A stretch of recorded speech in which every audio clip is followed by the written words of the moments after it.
Hi, I'm Matt Coyne from Outside and Active, and today I am joined by Anna McNuff, Jamie McDonald, aka Adventureman, and Baby Storm. Little Storm, welcome guys. Baby Storm, who is very active at the moment. But not outside, just active. Just active. But guys, maybe Jamie, starting with you, for people that don't know you, your story, maybe just tell a little about you. Yeah, so it's a bit weird, but I wear a superhero suit and I run across countries. The whole time in the suit? Yeah, and I've only ever got one suit. Yeah. Has it been washed? Well, I remember my very first suit, it was actually the Flash in Canada. I ended up running across Canada and it was an all-in-one suit. So every time I needed a win, obviously I had to take the whole thing, and it was just too much. So I then cut a hole, so it was just easy access to pee in the woods. And I remember staying in someone random's house, and in the morning, I gave it to her for wash, and then in the morning she's like, "Right, I found a hole and I've sewn that up for you." Brilliant. But so, how far was that in miles? So across Canada, it was 5,000 miles. Okay. And then I ended up running across America to 5,500 miles. And I raised money for sick kids because I was a sick kid myself. And so I've ended up kind of raising over $1 million now for kids charities. And yeah, it just keeps going. It's like it's a bit of a never-ending journey. That's amazing, absolutely amazing. Okay, Anna, and how about yourself? Aside from being distracted by Storm. Aside from the toughest adventure ever, motherhood. I do a similar thing to Jamie, long, arduous journeys around the world. So I've run the length of New Zealand with all my stuff on my back. Did a run from the Shetland Islands to London with no shoes on. And I've done a lot of cycling as well, which we're at a running show at the moment, so I'm not allowed to swear and say cycling. But each adventure is normally driven by, I can't do fundraising like Jay does. I'm the kind of person that if I'm fundraising, I'll say, please donate, and they go, oh no, don't donate, and then say, oh, can I donate to you? So So everything that you raise, you're basically giving to someone else. Basically, okay. yeah. So I'm more about doing the adventures. They normally start as an idea of like, I couldn't possibly do that, and then I go, well, could I wonder, ... and that's where it starts from. So is that the difference between you both achieve some absolutely amazing things, but is it for you, it's kind of, I want to see if I can push myself, and for you it's, I really would like to raise lots of money for charity. Is that your whys? I think my other why is probably, as time's gone on, I've started doing a lot more, so I'm the Girl Guiding Ambassador, so I've started basically, because I don't fundraise, but I give talks as I go along to like the girl guiding community and young women and young kids, and just try and do, I guess, raise awareness of the fact that when you take on something that's crazy and it feels out of your depth, then that's actually a good thing to be doing, and that's what you should be going for. So I've kind of got two whys. There's always the physical experiment, but then there's how can what I'm doing help other people in some form? And I think alongside your fundraising, you've also got that. Sick. Yeah. I mean, I also started out, and I had this like thirst for there's got to be more to life. I remember I was about to buy a house, and I put £20,000 as a deposit, and then right at the last minute, I just got that gut feeling in my stomach. I was like, something's wrong. Oh, really? So I pulled out, and then I kind of continued on my journey. And I think I started out like I just wanted to push myself, but if you just keep running and keep pushing, you kind of need a little bit more than just pushing for yourself, and you need that kind of higher purpose. Yeah, so it's quite selfish, really. you know, in a way, because in the dark moments, I don't know about you, Jay, but when I don't want to get out and run, I think about, all the girls that are waiting for me at the next town, expecting me to run in there, and I think about them, and that in the end, it's the other people that are involved in the journey that keeps you going, really. And do you sort of almost like live track it? So I mean, well done. Yeah. Congratulations, well done, Mom, you're the best. But do you sort of live track that so that they can follow you, so that when you're kind of seeking that, dark moment, or that hurt locker, or whatever the space you might call it, but are you kind of getting that inspiration then from the kids in the next town because they know you're coming and you're going to be talking to those girls? Is that 100%. Yeah, I mean, I think when I did the Barefoot Britain run, it was amazing and so intense because it was the most public thing I'd ever done, and there were all these 80 open running stages and I was live tracking it so people could come out and find me at any moment. But in the end I felt like I had some really dark times, but I felt like I was crowd surfing down the country. Like I'd get one group of runners and they'd lift me up, and then I'd have a bit of a low, and then the next group of runners would lift me up, and so yeah, I did basically I kind of surfed on their energy when as mine gradually ran out over the course of the run. Well, so obviously lockdown, when the two of you, it's not just, it's not just doing 250 miles, like you're talking like even thousands of miles with some of your challenges. How in lockdown did that kind of affect what you do? I mean, I guess Project A. Project A, yeah. But even then, we can only go out for an hour at a time, so I just got to know my local hill, like all these different trails. But yeah, well, I found it was quite challenging, but I think we all adapted. I'm just trying to remember. I think it's just a blur. When she was born, I remember, we were just kind of passing the baby, and then one of us might go out for a run. I'm like, did we go for a run? It was so simple. Right? Every 45 minutes, you'd think butter wouldn't melt. Look at her now. Every 45 minutes. But we somehow just kind of made it work, didn't we? Yeah. I think the adventures and the goals have just shrunk since having a baby, but in a way, like, you see the world through her eyes, and the way she looks, a leaf with wonderment, and and then you look through her and you think, that is amazing, it's like we don't need the whole world at the moment because we're seeing it through her eyes. Well, I very much have 3 children, and I've noticed the exact same thing of when we actually slow down. Yeah. And it's kind of that whole, like, I don't know how far you're going to run that day or something, but then suddenly maybe we've only done a kilometre because she's 2 and she's just, getting that far, whatever it is. But you slow down and you see everything that they see. Yeah. It's a totally different experience. It is. And I wondered whether I would struggle with that and feel like, we've got to do more, but I'm totally cool with it. You're happy with where it's at. Yeah, I just like it. She's got to be happy. Yeah, the other day she was in the pram, and we got this kind of giraffe, and it's called Sophie. And everyone knows. Everyone knows that. She gets around, doesn't she? Squeaked a few of them. and she was yamming on it, and I just thought, give it here. So I gave it, and I started to yam on it as well. I started to chew it as well. I thought, this. It's not fuel, right? Yes. It was a pretty hard run. And I tasted Sophie, and I thought, wow, actually, I can see why you like the taste of Sophie so much. I don't know the material, who knows, but very nice. So rubber eating aside. Only a weekend. But how have you found? I think when people might think, well, you guys do these crazy runs, and it is your career, right? It's what you guys do. But I think a lot of people could maybe relate to having children and their challenge is going to work and maybe going for a half hour. Ladies and gentlemen, the National Running Show South Day 1 is now closed. If all visitors could please make their way towards the exit, we hope that you have a safe journey home. What? That sounded like a flight attendant. Couldn't do it. And the oxygen. So the question, so when, what was the question? What's going on? How do you fit it in? Yeah. So you guys, a lot of people see you guys as adventurers and doing these incredible challenges. That's your job, that's your life, that's your career, I think.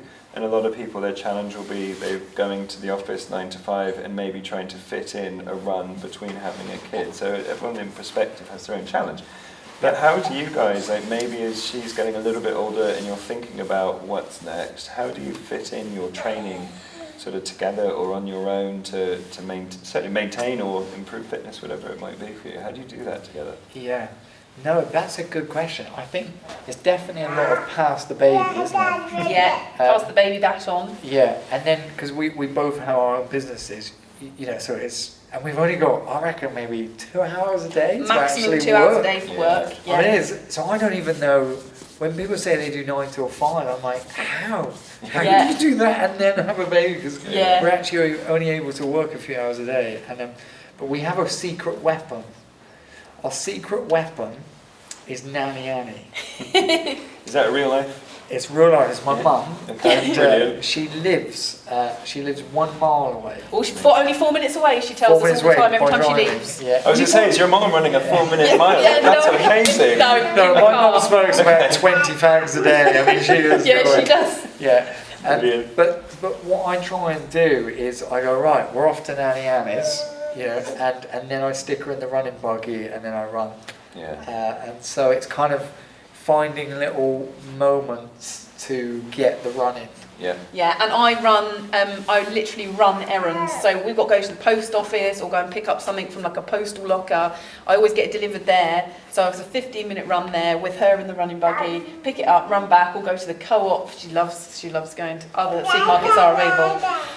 But she, so it's basically fitting it in wherever we can. And I'm only up to running 5k at the moment, and I don't know if I could run more, but I haven't got the time. You know, I literally can't go out and leave, you know, for more than 45 minutes because that's work time, or Jay's got the baby that time. So, I think you just got to do whatever you can. And do you know, there's one of the, I do a lot of buggy running myself, and there's one of the groups on Facebook that I'm part of, and there's some amazing posts and inspiration from that. Yeah. But it is, so many of the posts aren't just, I'm going out for my however long distance, but it's, I've got to, I don't know, go to the post office. Yeah. So if that's what you need to do to get it in, I think people I watch love it, it's so good. The purpose of it, and I actually love the physicality of running with a buggy as well. I like the kind of resistance of it, and Yeah, absolutely. So I found actually I run better with a buggy now. I've been doing it for probably 5 years with the various ages of children. Yeah. I say run better, the form's probably off. But it's like I enjoy it more, and maybe it's through lockdown that I had my baby girl and she was my sort of pal I was chatting to as we ran. But I've really got into it. Yeah. I don't look forward to the day I don't run with her anymore. It's actually quite meaningful, isn't it, when you're kind of pushing them along and they're there with you. Yeah. It just makes the run more.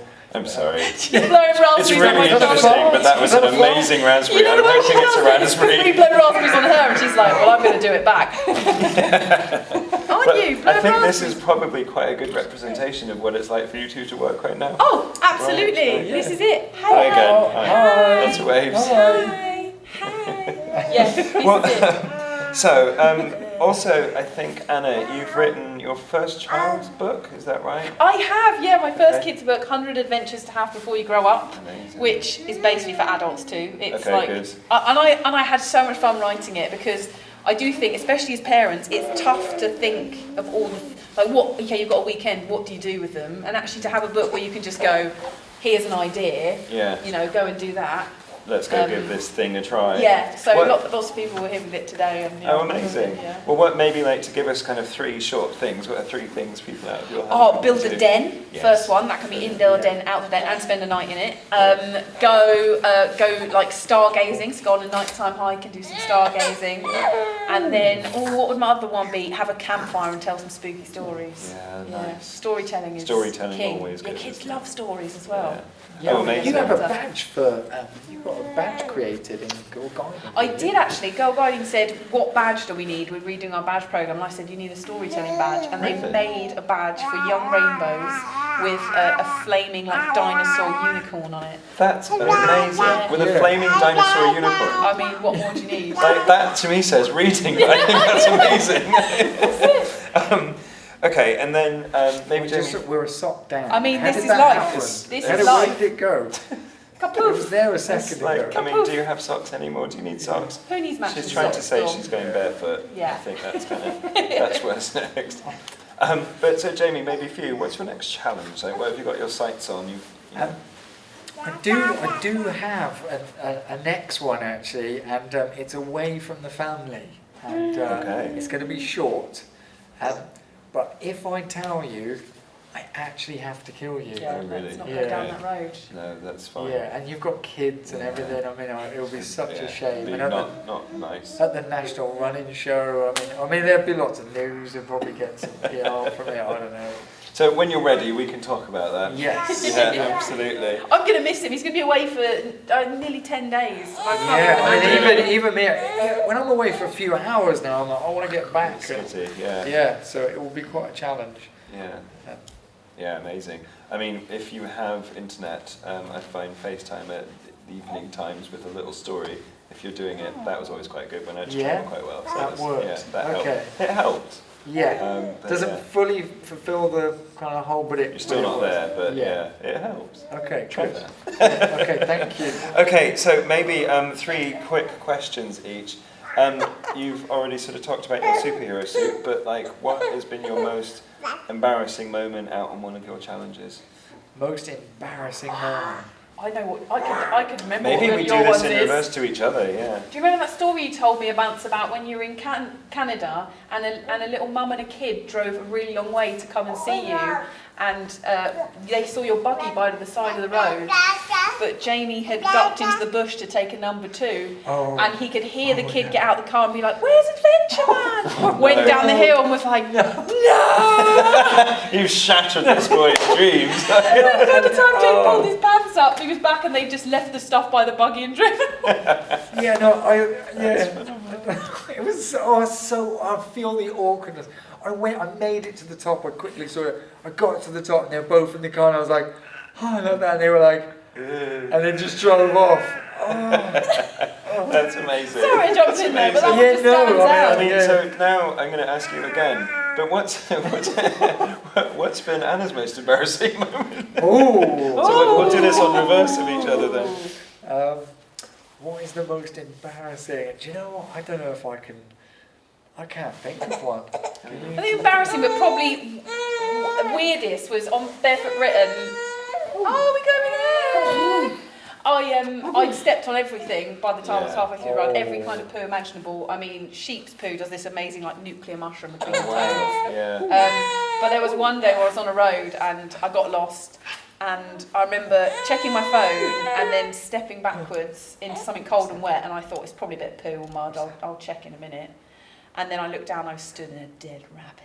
Oh wow, was not expecting that. There you go. As you were I at the time. No, I wasn't. I was like, oh, it's the most disgusting thing. So that was something that was just a bit odd. Yeah. I'll never forget that one. Bit hard. Yeah. So maybe, because I'm conscious that it sounds like meal times is due. It sounds like bedtime, or mealtime, all of it. The whole thing at once. Yeah. So maybe final bit from you both, but if for someone that's looking to, their own challenge, whatever that could be, if they're looking to start, what's a good way for people to get started in pushing themselves to that, thing that maybe is a little bit further ahead than it normally would be? Oh, okay. I guess. So if I just take my side, when I started running, I guess I didn't realise how it would evolve, and so it is just a mile by mile process, and if you just stick with that, it just keeps going, and just allow it to develop and give you what you need, really. Yeah. Big or small, who cares? I mean, you can do countries, you can do 5K if you enjoy it. Great. And happy days. Yeah. Fantastic. Okay, and where sock in mouth. Where And the sock. Is that No, I just pulled the other one off now. Eat dirt, mummy. Yeah, but while she's trying to mute you, where would you, for people that want to find out more about what both of you do, and I know Anna, you've got a load of books out there, and I think you've got another one talking about Pants of Perspective. There's the Pants of Perspective book. Yeah, that's the one lots of people normally start with. Yeah, okay. that's a good one. So where can people find out more about you? If you just Google Anna McNuff, I will come up. I'm the only Anna McNuff in the world, which is very handy. Cool. So yeah, you can find me in all my books there. Amazing. And Jamie, to follow your adventures, where's best to go? If you Google Jamie McDonald, there's a lot of Jamie McDonalds, but somehow I've made it to the top. You're there? So I'm there. Amazing. Yeah. Okay, awesome. And follow me through social media on Adventureman. Amazing. Guys, thank you very much. I've thoroughly enjoyed it. It's been... I think that Stormzy, where would you like people to go if they want to find out more about you? Google Storm McNuff. Find my sock. Say, Mom, my sock. Wait, seriously. Okay, I got it. Here we go. Oh, no. There we go. Amazing. Well, guys, thank you very much, and thank you to everyone that's watched and listened. I've really enjoyed this one. I hope you have too. If you want to find out more about what we're up to, please sign up for our Stolen Moments newsletter at outsideandactive.com/sign up. Thank you very much, and thank you guys as well. Thank Cool, you. thank you.